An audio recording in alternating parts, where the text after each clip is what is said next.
Hello and welcome to the Gambling Files podcast, the podcast that is probably not quite as tall as some other podcasts out there, but that carries itself with the air of a gentleman that is much taller. I'm one of your hosts, John Bruford, joined by your other host, Fenton Costello. Fenton, hello. Is this because we've got good core strength, or what is it? Like we've got good posture? Or? Do you know, years ago, right, I remember I was walking down the street with Lorna, the graphic designer that did all our artwork. So Lorna would have been about 14 or 15. And she was with her best mate, Katie. And they were walking behind me, just walking down the road as you do. And I heard Lorna giving me a sound effect as I walked. She was behind me going, swagger, swagger, swagger, swagger. I'm like, and I think that's it. I think the key is the swagger, Finton. Have you got like a Saturday Night Fever or John Travolta heading out on the town type swagger? Is that what we're talking about? Do you know what? It's interesting you should say that, because I heard a theory a while ago that everybody has like the rhythm of a song underlying their movements. Oh, wow. And mine is Staying Alive. I do walk to the rhythm of Staying Alive. Awesome. Or rather, I strut to the rhythm of Staying Alive. Why not? Why not? Well, like I always say to the kids, nobody's going to be confident on your behalf. That's a good point. Might as well fucking rock it yourself. Do you know what I'm saying? Absolutely. Speaking of rocking it, it behoves me. That's a word. I would like to mention some of our sponsors. I know you're generally against it, Finton, because you're a maverick. No, I'm all for our sponsors. There can be more sponsors. It is fine. I will do nothing but ad reads. You can dress me up like an F1 driver. It is fine. Hang on, are you saying that sponsorships are available? Sponsorships are available across our media empire. Because, and it is worth pointing this out, we have the Gambling Files podcast, which this is. Mm-hmm. We have Addiction, an hour with hour, which is probably for, your academics, researchers, people in compliance, people in RG, where we talk to academics and researchers about different types of addiction around the world and their commonalities. And that's getting really good. Mm. And we've got Desert Island Discs until the BBC catches up with us. And Come at me, bro. no, because our island's tropical. Yeah. I'll fucking learn them. We got Desert Island Discs where luminaries and thought leaders, I love that expression, in the gambling industry get to choose what they have with them on a tropical island which they're stranded on. And they choose 3 albums, 3 books, 3 movies, 1 song, not on the albums, 1 pet from any point in their lives, 1 object, 1 dessert, and 2 pieces of advice. And we've had some great people on. The last Desert Island Discs, although there'll probably have been another one by the time we put this episode out. The last Desert Island Discs was Gary Green, who's been on this podcast before, but you missed him. And I knew Gary had come out with good stories, right? And he did not let me down. We got his Tupac Shakur story out again, which I just love. Wow. But he told a story about going to Johnny Cash's house for a barbecue. Amazing. Why not? That's awesome. It's a phenomenal story as well. So that's Desert Island Discs, which actually has no sponsors as it stands. We're just developing that organically. Concept. Exactly. Concept. Exactly. That's what they say in Vegas, right? It's a concept. Yeah, and it's a wild concept. It takes people a little bit of time to get their heads around it. But we've had Walter Buño, we've had Gavin Isaacs, we've had Gary Green, we've got Simon Thomas coming on soon. We got just all sorts of people. Jen Bowman from IGT, she's a friggin' legend. Tracy Cohen of the Association of Gaming Equipment Manufacturers, all sorts of people, and it's been great. I've really enjoyed it. Alex Pratt from Clarion, which brings us back to how we got into this conversation, Finton. Sponsors. I think we should thank our sponsors. Well, Alex isn't at Clarion anymore. I don't know if you'd heard that news. Did you hear that news? He's at World Gaming. He's at World Gaming.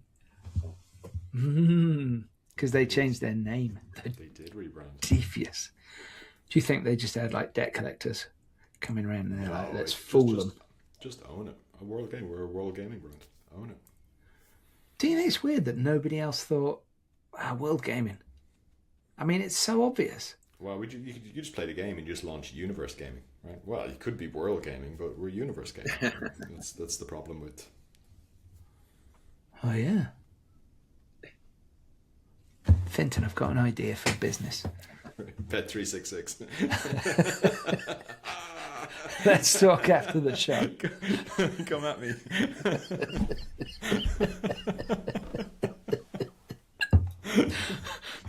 It's like you read my mind these days. We've been doing this too long. But World Gaming, they organise ICE and what's that other one they do, Finton? IGB affiliate. The IGB London. Yeah, which is it's only 3 months away. Early July. Early July. Perfect time to be in London. Yeah, God, yeah. Even I like London in the summer. Yeah. And that's saying something because I fucking hate London. Book your tickets. What do we? Have we got any other sponsors? Can you think of anybody? We have the wonderful Optimove. So wonderful. Who are another long-term sponsor, which we love. Optimove are famous for their positionless marketing. This is their 3rd year with us. Did you know that? They're not listening, are they? Clearly not. But that's fine. It's the best sponsor. Woo! No, they listen. They listen for sure. I get notes. So Optimove are famous for positionless marketing. They can do everything from launching personalized CRM campaigns, dynamically changing casino lobbies, updating your bet slips, and creating gamified experiences. What that means in the real world, to be able to do that as a marketer, you need to wear many hats, and Optimove helps you do that and lets you manage the full end-to-end marketing in one place. They were doing AI before it was cool. They're brilliant at what they do. So definitely go to optimove.com, check them out, book a demo, tell them we sent you. Yeah, definitely do the demo. Get a free month for free if you tell them we sent you. Well, that's nice. And it also brings me neatly to our newest sponsor, the magnificent Gaming Laboratories International. Now, GLI support actually means that we could, because GLI, they sponsor both this podcast and Addiction an Hour with Hour. And that support means that I'm able to go to the Risk and Gambling Conference at UNLV this year, where we will be recording episodes of the podcast with, well, in a place with basically all of the luminaries of the RG world, academics and researchers, and many more people. So that's pretty exciting. And so that's the kind of thing that we do with our support, and it makes it possible for us to do 3 podcasts a week, which is kind of wild. But here's the thing, right?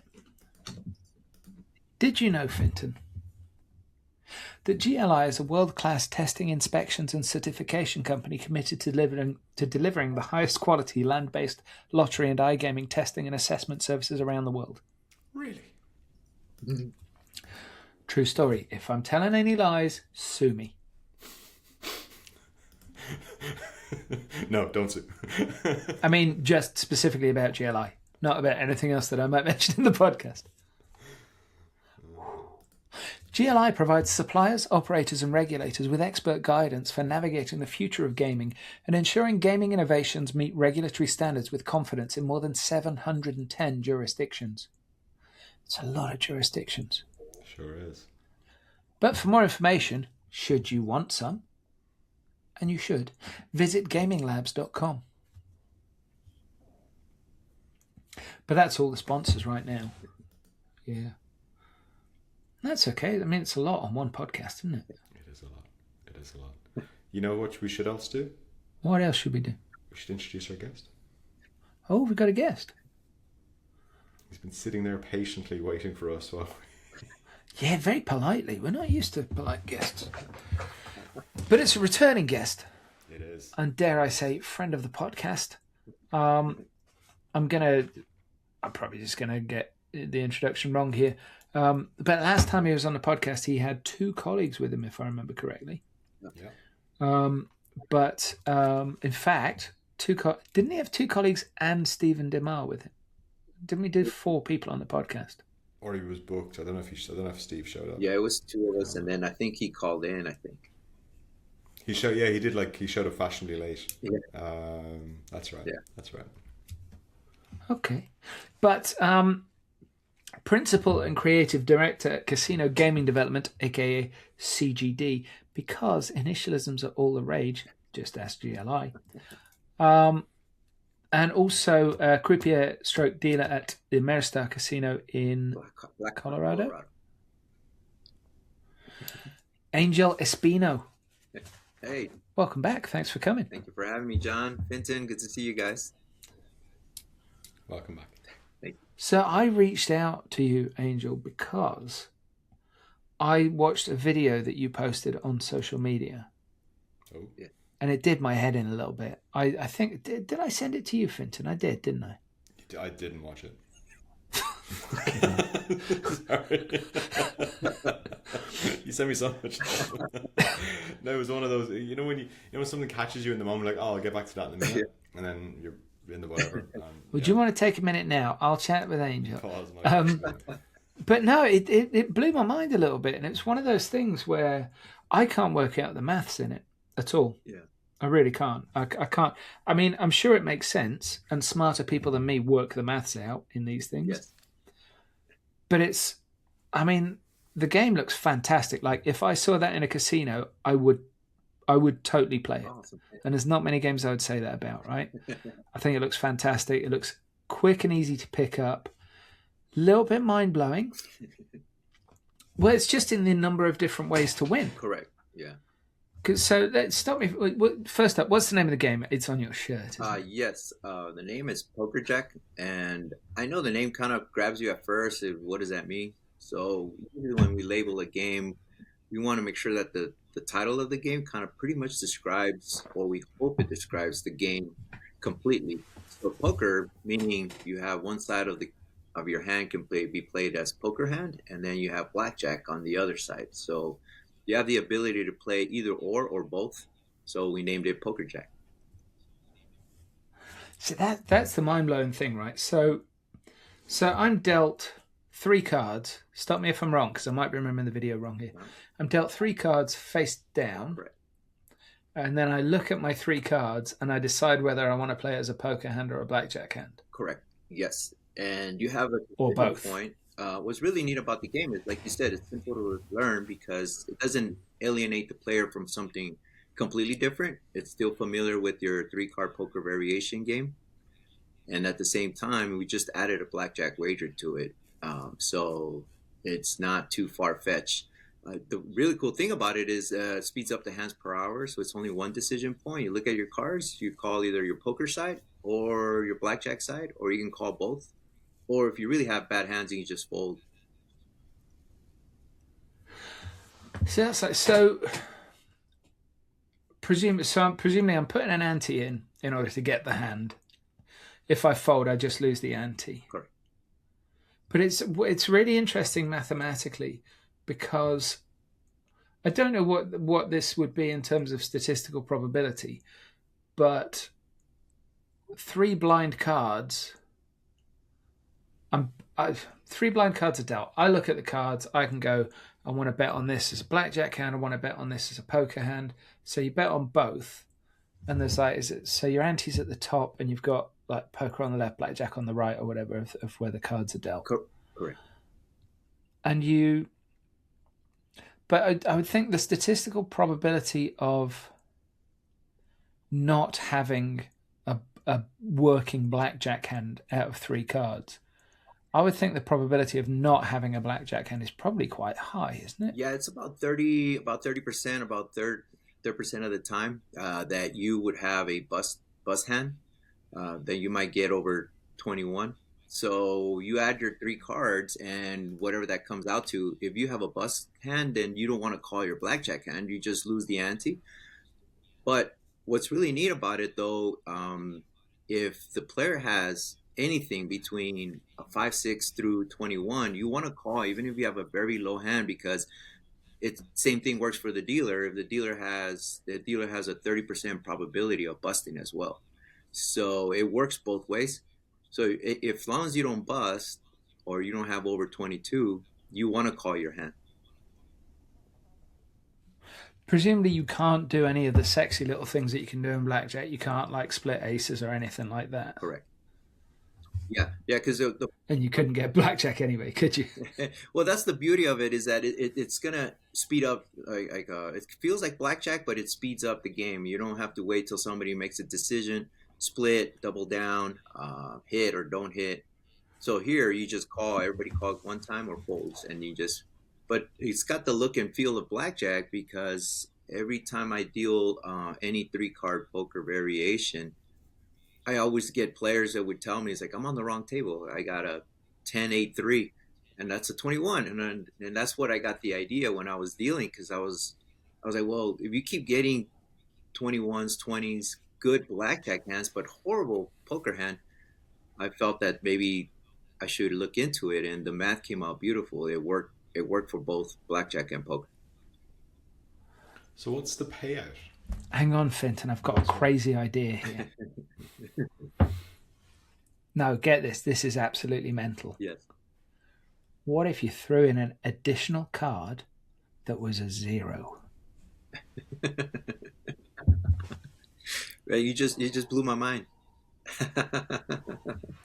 What would happen then, John? Well, it would increase the likelihood of having a workable blackjack hand, wouldn't it? Well, you can still have a blackjack. So we pay 2-1 on what's called a super shot wager, and that pays you on any total of 21 and pays 2-1.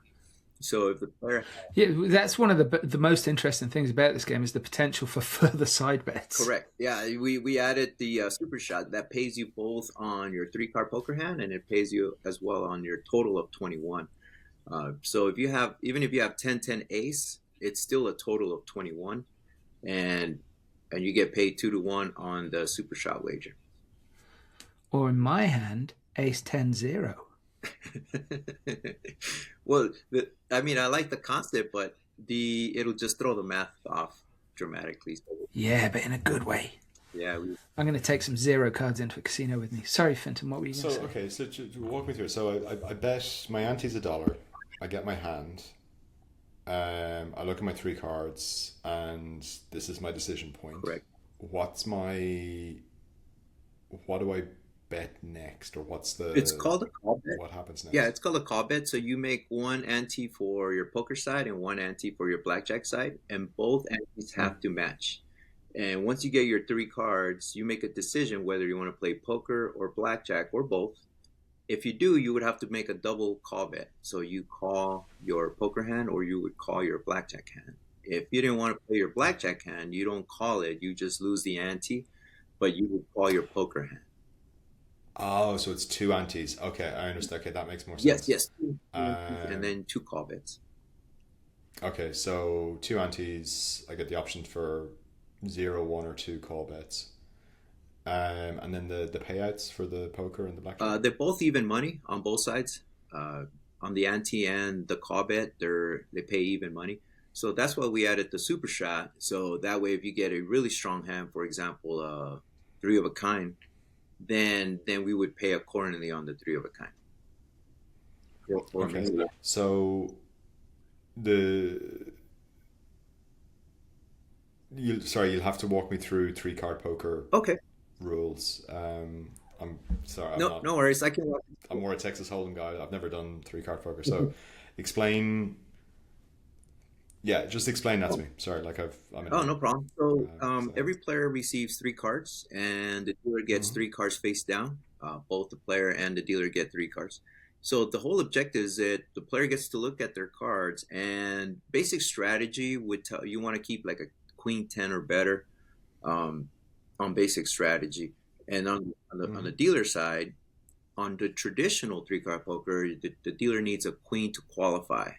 On PokerJack, it all depends on what the operator wants to qualify as a qualifying hand. So we can go as low as 8 high, 9 high, 10, or jack high, depending on what house edge you want.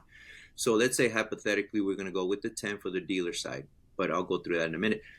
The player side, you get to look at your 3 cards and make a decision point. Do I have a strong hand to try to beat the dealer with my 3 cards against the dealer's 3 cards? So let's say you have a king high, king 10, 9 or something. So then you would do a call bet and hope that the dealer either doesn't qualify and you still win your ante, or does qualify and you can beat his hand with your hand. That would be your kind of your traditional 3-card poker. Got it. Yeah. And then if I beat the dealer, how much do I win? You get even money. How does that work? You would get even money on your ante and your call wager. On now the good thing about this game is that you'll see a lot of times that you don't catch a card, you don't catch a good card worth playing, but we want to keep the game interesting. So now you have the option to play the blackjack side of it. So if you get very low cards, for example, 10, 7, 4, that's a terrible poker hand. But what's neat about it is now you have the option to play the blackjack wager. So you have 2 ways to win, and just keeps the game interesting. So you always have a hand to play. And if you... okay. Sorry, can I, if I'm playing the blackjack hand, can I like get more cards, or that it's just the 3 cards? That's it. So it's just me versus the dealer? Correct. Yeah, you get the 3 cards. The math worked out really well, because what we've noticed is that a third of the time, or a little bit over 30% of the time, you're going to get over 22, but the other 60% of the time, you're going to have a hand to play. And you want to play everything that you don't bust. You want to call everything, no matter if it's a total of 9 points or a total of 11, because then you're risking that the dealer busts. So you're hoping that the dealer has like 10, 10, 5 or something like that. So the dealer, the same thing, rules apply for the dealer. If the dealer you have 3 cards you can't hit, the dealer doesn't have to draw cards, flips them over, and whatever the result is, we would pay and take. Understood. Okay, so it seems like really quick to learn. Correct. Yeah. And a lot of action. A lot of action. You've always got action. You always have action, either on the poker side or on the blackjack side. You're always going to have one or the other, and that's one of the things that I like to do creating games. Is it's a good RTP and a good hit frequency. You don't want to sit there and not catch a hand in within 5-10 hands. You want to at least have something to play every hand or every other hand. And this game allows you to have action almost every hand. Got it. And what does the house edge look like on this? Yeah. How does that work? Yeah, the house edge. So if the operator can choose from the qualifying hand. So let's just say hypothetically, we're going to start with the 9 qualifier. The dealer has to have a 9 to qualify. It would be 3.1. The 10 to qualify would be 5.1%. Jack to qualify 7.7%. And we also created an 8 high to qualify at 1.7%, but that'd be more likely to be added for the online version. In the online gaming space, you want to have the highest RTP, the return to player, as possible. So we also have the math for that as well. And GLI is working on our math as we speak. We already have the preliminary math, and GLI is going to just verify our math, which we're pretty close. We always hit about 9.9% accuracy, but GLI is always our go-to to verify our math. Little plugin. We love you, GLI.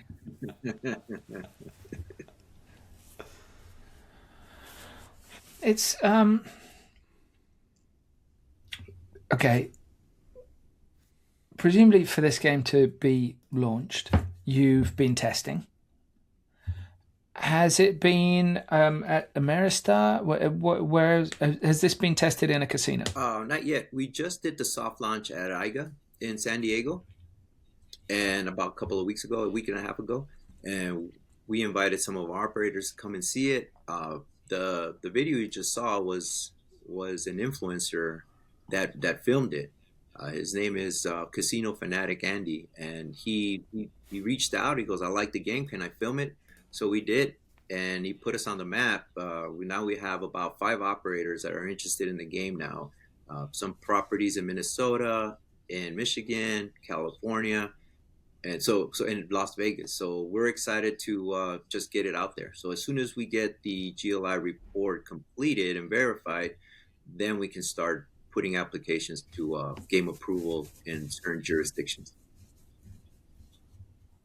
Wow. No, I think, like I said, I mean, if I saw this in a casino, I'd sit and watch some people playing it, and then I'd have a go, because I think it's got that combination of simplicity to deal, yes, and simplicity to play. So, because that's one of the things that sometimes people forget, that if you're creating a game, it might be a brilliant idea for the player, and it might be this, that, and the other.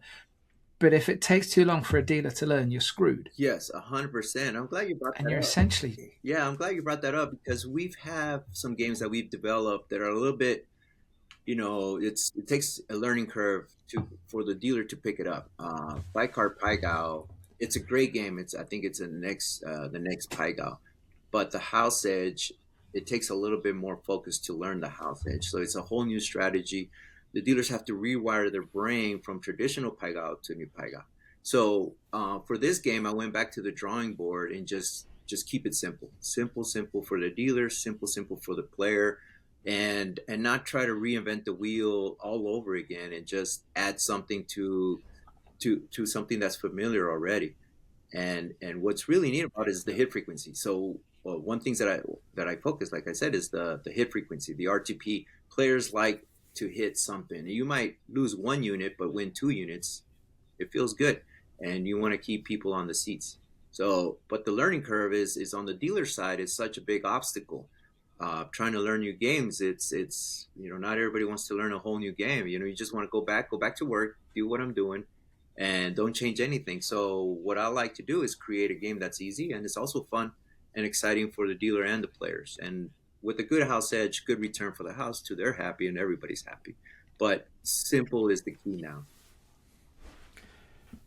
So it's. I suppose my question is then is obviously you're going to get some casinos who are interested and they're going to test. Getting a new game into a casino isn't easy. No. What does testing look like, and what's the casino looking for while they're testing? Because obviously they're going to have KPIs and metrics and analytics, various bits and pieces. Like what are you trying to, what numbers are you trying to hit when you get in the door, or what are you optimizing? Yes. When I approach an operator, the way I pitch a game is I try to find which is their lowest performing game and try to replace that game. I used to aim for the big dog, the biggest earner. And now I changed my thought and is which is your lowest performing game that's similar to what I have, so I can replace it. So it doesn't, I'm not trying to change it. That's my goal. But operators, what they look for is if I'm going to replace your game with whatever game I'm about to take out, it's got to at least perform that good or better. Whatever that math is, sometimes they're looking for a specific house edge. Should I say what's called a hold, HOLD. And depending on that hold, is it holding? Is the drop is whatever they buy in, the players buy in, the guests buy in. Is the drop as healthy, and is the hold what we're looking for? So you have to look at those numbers. So as an operator, if I replace PokerJack with this other traditional game, is it outperforming that game? And sometimes you can hit the mark and you're doing better than that game that you replace, which is always a plus. But there's also certain properties who want that game to hit it out the gate. They'll give you a 3-month trial, and if those 3 months it doesn't perform, even though the game is great and it takes a learning curve, it takes players to get used to it, and in 3 months it doesn't perform, it's out the window. So the goal is to create a game that's like John said, is something easy, quick, you can catch on the first time you play it, and you'll come back the next day, next week, and for it to grow. That's the key to a good game. Super interesting. So we had an amazing lady called Stacy on last week.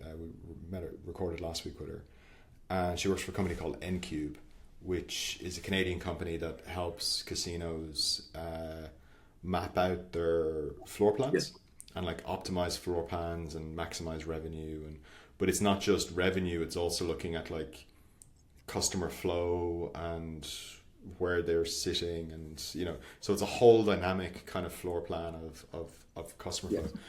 How, because obviously a casino says yes, fine, but they're going to stick you in a corner in the back that nobody visits, or they're going to put you in a really high traffic area, so I suppose, are they just looking at the revenue numbers, or are they looking at how it can change? Like if you've got a game that's fun and exciting and everybody's winning, and it's bums on seats and it's busy, like, look, apart from the money metrics, the customer behavior around that table becomes super important, and how it could influence the rest of the casino. Are they thinking about that, or is it just me overthinking No, I think you hit it right on the spot. I think an innovative or an operator, I say operator, table games manager, or pit boss, or a gaming director. I like those that like look at all the analytics, like what you're saying, and they're trying to put a game. If they really believe in the game, they really want to put it in a high traffic area. Whether it's going to replace a game that or it's already making, it's the number one game or in the top 5 games, top producer, they're willing to take that risk and put you up front. Sometimes I work with operators that they'll put a new game in the weekend pit. Well, if it's overflow here, we'll put it over there, and we'll open it only 4 hours a day on Friday, Saturday. And the game has no shot. It's dead on arrival, and I mean, it's just so hard. You want to put it where it's going to get high traffic and give it the best shot possible. And I've worked with some operators that truly believe that. Look, I like the game. I think we're going to give it everything we got. And if it doesn't, I'll know in the first 3 months, because I know I give it everything we could. So, but I believe it all depends on the operator. Some people think differently. They're like, look, I kind of like it, but it's not going to be in the front. I'll kind of put you in the back of the pit. And then it's hard for it to survive. If it's out in the back, you want to give it everything you got, put it in the front, high traffic, and you'll know for sure. You won't have any doubts whether it didn't get traffic flow or it didn't. It just put it in the front, give it as much exposure as possible. Sometimes we have operators that do some marketing. They'll even put billboards on the highway and say, hey, new game over here. So I really like working up with operators like that give a new game a shot. They really believe in it. But you're right. There's so many analytics. Okay. It's a trade. It's like if you think of supermarkets or trying to like sell a new soda or a new beer, or kind of introducing anything where real estate is limited. Yes, correct. In a very, because like, okay, it's silly, but Coca-Cola will give the supermarket the fridges for free, and it can only be or like the 7-Eleven, get the fridge for free, and it can only be Coca-Cola products in these top shelves, right? So the big guys can kind of dominate space, and there's a lot of stuff going on there. So it must be really difficult to break through. It's so complex. I kind of give you an idea of how hard it is to stay in. I've heard some numbers where only 5% of all games developed actually hit a gaming floor, and then only 5% of those games actually stay on the floor. So you're shooting. Oh wow! So if you take 100 games, 5 hit the floor and none of them actually stay. Yeah. And then from there, those new games, only 5% will stay. So your probability is like 1% or 0.1%. It's really it's tiny. But once your game stays and sticks, what's your business model? Is it a licensing model, or like how does the game developer model work? Yes, you license the game to the property. You get a monthly installment of whatever you agree upon.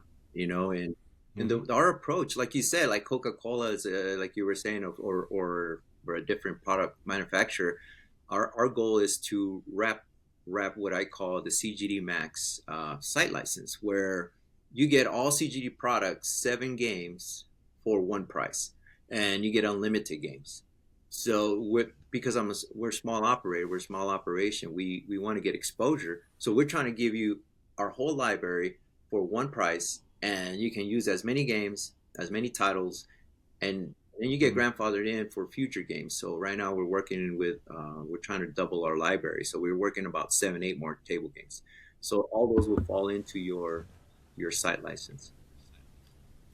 Got an idea. Yeah, and then No, go on, John. John's got a question. Go on. Well, it's just I wanted to. You were saying about the video that was done at IGA. Now, tribal casinos have a reputation, and as far as I'm aware, it's a well-deserved one, for being strong early adopters of technology and new games and all sorts. And frequently, when you see new games are being tested, it's there's one California casino in particular that's name has just completely escaped me, but they're a great test bed for games. yeah. Now, is that what you found as somebody that is pitching? Yeah. Yes. Well, it's kind of interesting because it could be like a tribal property. Sometimes local properties here in Colorado, I go for the mom and pop casinos, the smaller ones, the privately owned casinos, because they're willing to take a chance on you.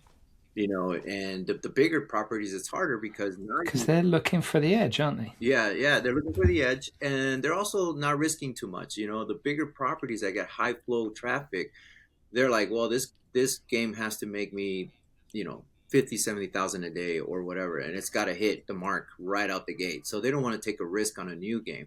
So you go to the smaller local property where they're like, well, we're willing to throw anything at it to get people in.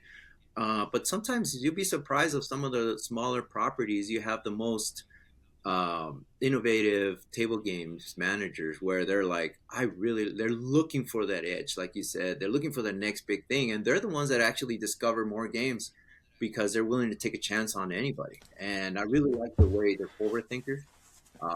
And we go to the Saratoga Casino here in Blackhawk with Marcus Rothbach, and he's giving 3 of our games a field trial. Every time we're looking for a field trial, you have to get approved by the state of Colorado. So I go to him, and he's like, what else you got? All right, if he likes it, he'll put it in. And he's giving me a lot of opportunities. In terms of events that you go to publicize these, what are key events for you, and what makes those events key? And I'm not asking this on behalf of World Gaming at all. Yeah. So if I were to go to World Gaming, I see an operator walking by, what they're looking for is the first thing that I like to design a great logo to catch your eye. The layout has to look clean and polished. You want to make sure it's not too busy. If it looks, yeah, exactly. If it looks too busy, the layout, and you can't figure out the game, that is a big distraction. So you want to make sure the layout looks clean and polished. So, but the rules of the game, when you deal the game, you want to make sure you deal it as in a professional setting. So the team that I brought together, that I put together, Kathy Liu, Colin Fain, and Tommy Vanquillo, we are all dealers. So when we go to these events, we deal the game like professionals, like you would see it in the live action on the gaming floor. So that way the operator can see it and go, oh, it's that easy. My dealer can really pick it up, and it's so clean and so simple. So the pitch is try to describe the game within 30 seconds. And hopefully the viewer can understand the game within 2 hands. If you can get it with 1 or 2 hands, we got a hit. At IGA a week and a half ago, I saw 2 players sit down, 2 guests sit down, and they dealt the hand. One of them got the game so fast that at the second hand, he was explaining to his buddy, oh, no, this is what you do and this is what you don't do. It was that quick. So I knew, that's the moment I knew we have something. Right there, when one guy can explain the game to the next guy within the second hand. And I was really impressed. But that's the goal. Be able to pitch the game quick. If you can explain the game to a drunk guy at 2 a.m. walking by, and he buys in and he can get the game, you have a winner right there. You're on mute, John. No. The classic example of the game that's an absolute piece of piss to deal, for the dealer to understand and the player to understand, it's usually cited as Casino War. Yeah. Now that game could not be. I'm trying to develop the you know the I'm going to assume that you know this, being a master of table games as you are.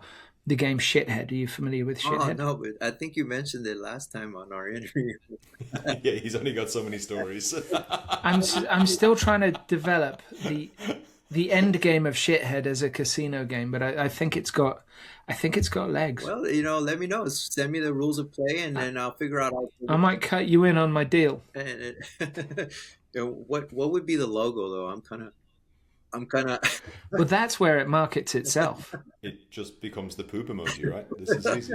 It's a smiley face with the poop emoji on top of it, and it's the merchandise could be bigger than the game itself. Yeah. Well, you'd be surprised though. I'm glad you brought up the point of the next generation of players. What I'm noticing now, and this is what I love about being a dealer. I'm working 8 hours a week in the casino. I'm doing 40 hours of R&D every day, and 8 hours a day, 40 hours a week. What I'm noticing is the next generation of gamblers that are coming into the industry.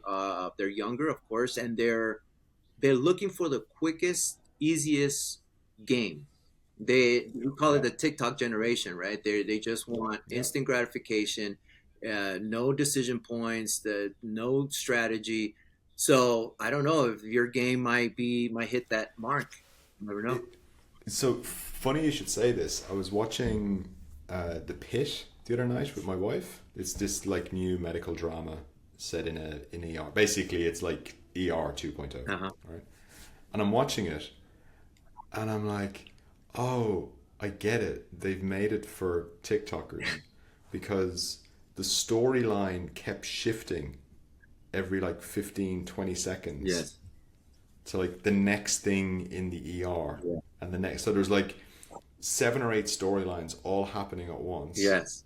And it's constantly shifting stories. Correct. Yeah. And they overlap and they do whatever, but it's just constant scene shifting within this space. Like the sounds horrendous. Yeah, because and I'm like, that's why this is so popular. Yeah. Yeah, they're wired differently than you and I. We can sit there and watch a drama show, let the story build up slowly. But now it's like, oh, I can't anymore. I'm ruined. I've got my phone in my hand. I'm scrolling. I'm keeping an eye on this. I'm messaging people. I'm 15 things. It drives my wife nuts. I'm doing 10 different things on the sofa at the same time. So, but if we talk about we've talked about the kids in social media or the young adults in social media. There is a marketing strategy there as well, though, right? So if you look at like the online, like the crypto casinos online and stuff, and they've been really good at using influencers to grow their business, but also to grow games. So if you look at crash games online are super popular, like old stuff like Plinko. Yeah, it's coming back. Right, huge. Plinko is huge. And why is Plinko huge? Well, Plinko is huge because lots of streamers are playing Plinko and it's big jackpots and it's numbers and there's stuff happening, right? And then it's like, well, if you don't have Plinko or you don't have a crash game, you don't have an online casino anymore, right? You're just like, to this audience, you just... Yeah. How could you use influencers to popularize a new game? So same as PokerJack's perfect, right? It's quick, there's action, there's lots of payouts, it's a good RTP, so there's always stuff going on. So it's perfect for video. Because from your business perspective, like you trying to pitch a casino of like, oh, please take my game and test it, versus customers saying, oh, you don't have PokerJack, correct, you suck, and they walk out the door, completely changes the dynamic. And now I know it's very easy to say, but is there ways you could incorporate that into your model? Yes, and that's our next move is we've had a gentleman, Casino King, here in America. He did a short of 3-shot poker at one of his properties in Minnesota and Mille Lacs Grand Casino. His view right now, his video is up 858,000 views. And it blew our game up. Like now people are asking for 3-shot poker. So if you think of like one of your trials, if you could get like depending on the property and stuff, but like if you could get a couple of these guys in at different time, like particularly early, right, to start playing and streaming and drive footfall. Because I live in Amsterdam, so it's one of those cities with lots of tourists, lots of TikTokers and stuff. So I was going to a shop the other day, and there was like this, the Dutch call it frites, so like French fries. So it's just this French fry store, right? And they put like topping. You get like a box, and they put toppings and stuff. This place was so TikTok famous. They had not only a queue outside the door, but a queue across the road on the bridge. Wow. They had people in like high-vis jackets making sure that the people eating their frites weren't like annoying the neighbors and like disrupting the other businesses around them. And this was just 50 people deep constantly for whatever reason, right? Now, there was another place like 4 doors down, which was just as good, but doesn't have the social media. No, it's a new reach. It's a new way to reach out to the next generation. It's influencers are now the key.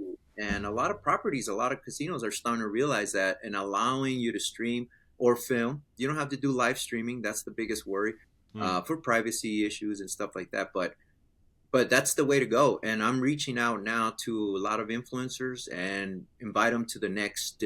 Brilliant. And I'll send you shirts. I'll send you swag so you can wear while you film. And I reached out to Casino Kelly. She's awesome. She's amazing. She's one of the first ones that put 3-shot poker on the map. She actually traveled to a couple of places where we launched, and she played the game in Potawatomi, at Saratoga, casino in Blackhawk, and she went out there and did videos. So she's amazing. Casino King has already done a couple of videos. We're excited about that. And then now with Casino Fanatic, Andy, and he did a really good job, did a real quick short, and I emailed that to operators so they can get the idea of how the game works. And it's such a great tool. And what's really neat about influencers is that they actually reach out to me sometimes and be like, what else you got? Because they want to be the first ones to show it. If they get new content. Correct, new content, fresh content. What are you doing? Where are you launching? What's going on? They want to be the first. So we work hand in hand. We give them content and then they give us exposure. So it's a great marriage. It's a really collaboration. John, who was that really nice influencer we had on? Oh, that's a great question. Was he in Oklahoma or somewhere? He was, yeah, and he specialised in. There's a particular type of slot in Oklahoma, and I can't remember what they call it. It's like red slots or something. Hang on, I'm looking them up. I'm gonna say Steve. It could be. No, that never good down. Well, I've just put a particular search into LinkedIn, Oklahoma, and let's see. Reviews. What the hell? Yeah, that's just gone badly wrong. OCR. Mike Luchtenberg. That's it. Oh. Oklahoma casino and slot influencer. And his website is Oklahoma Casino Reviews. Oh, cool. We'll introduce you after. He's brilliant. Oh. He's a lovely guy. He's a really lovely guy. He's done some great stuff. He's a really good guy. Slot influencers are huge. They get a big following, a lot bigger than table games, but that's because the majority of the property is the slots. Table games such a small. Yeah, and he was at the time he was talking like he'd organize because it was a long time ago since we talked to him, and at the time like a lot of casinos were very we don't want this. Yeah. But then they realized like, oh, not only is he like streaming, but he's actually bringing like people are coming to the casino to meet him. And so he's driving footfall, and then they do like they're all sitting around beside him playing at the same time. And when he started, it was such a niche slot that he was looking at that I think there's great mileage in finding your niche kind of thing. But I mean, he's doing more since then. But that was where he started. But he was saying that some places were really quite hostile. It's just the old way of thinking. We have operators that don't even want to allow a phone on the table, which is understood. There's advantage play. There's people that are always trying to find that edge. But when it comes to filming and an influencer, there's protections you can put in there. You can block out. You make sure you don't film the dealers or guest faces. You can just film the table. And you can edit after, and you can have the operator approve it and make sure that it looks good through their legal. And then, so there's different ways to approach it. It's just that sometimes some operators think 20, 30 years back and be like, no filming. No, I want to accept it. But they're starting to realize that that's the way to go. That's free marketing, and it's 10x. They reach out hundreds and hundreds of thousands of viewers, and it's instant.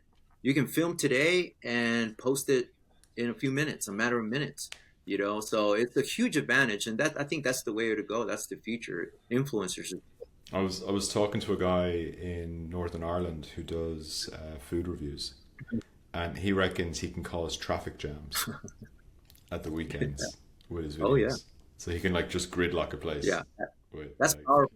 This is the best barbecue place, and then boof, that's it for the weekend. It's like wall to wall traffic. And that's powerful in itself, and the influence that they have, and the following that they have. Some of these guys have millions of followers, and it'll bring people in that would have never stopped by. They didn't know that you had that game or never heard of a game.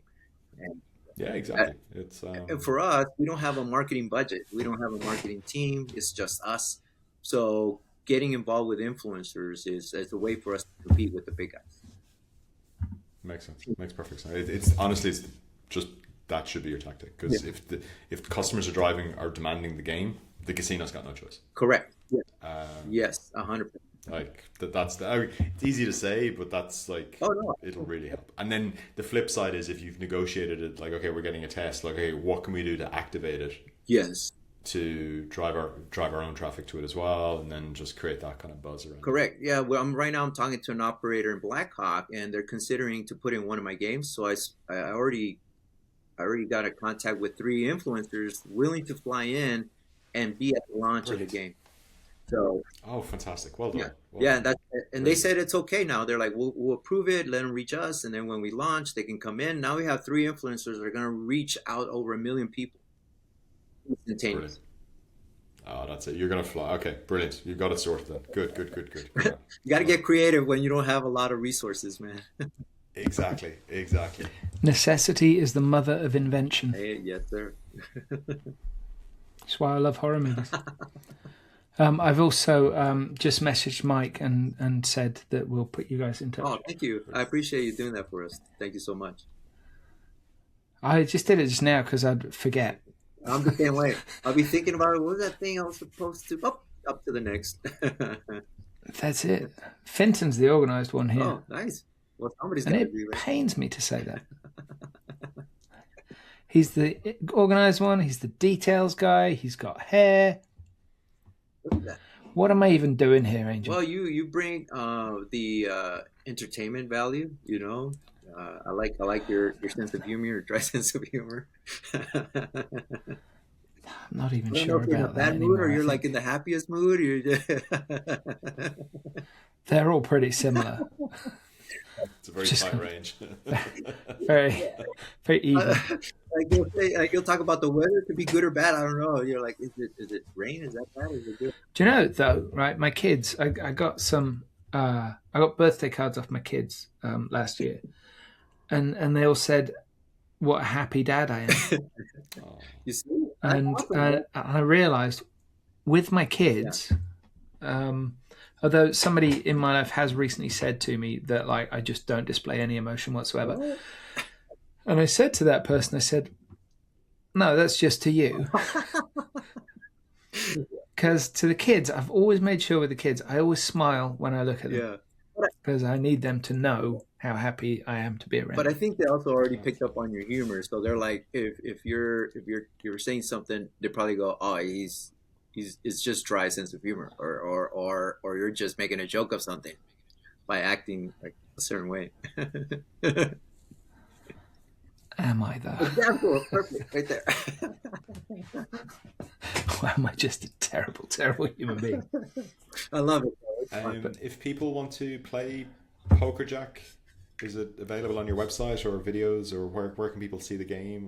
Well, as of right now, you can reach out to me through my email or my website. But we're working on an app. Like we always working on a gaming app so you can play the game for fun. So that's in the process right now.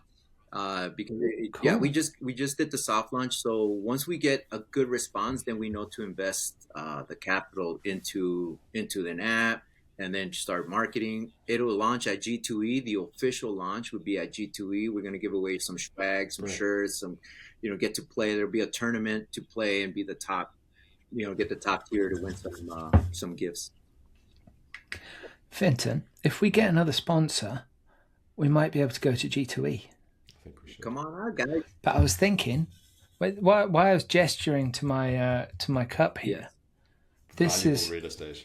This is a cup that I use for bone broth. Oh.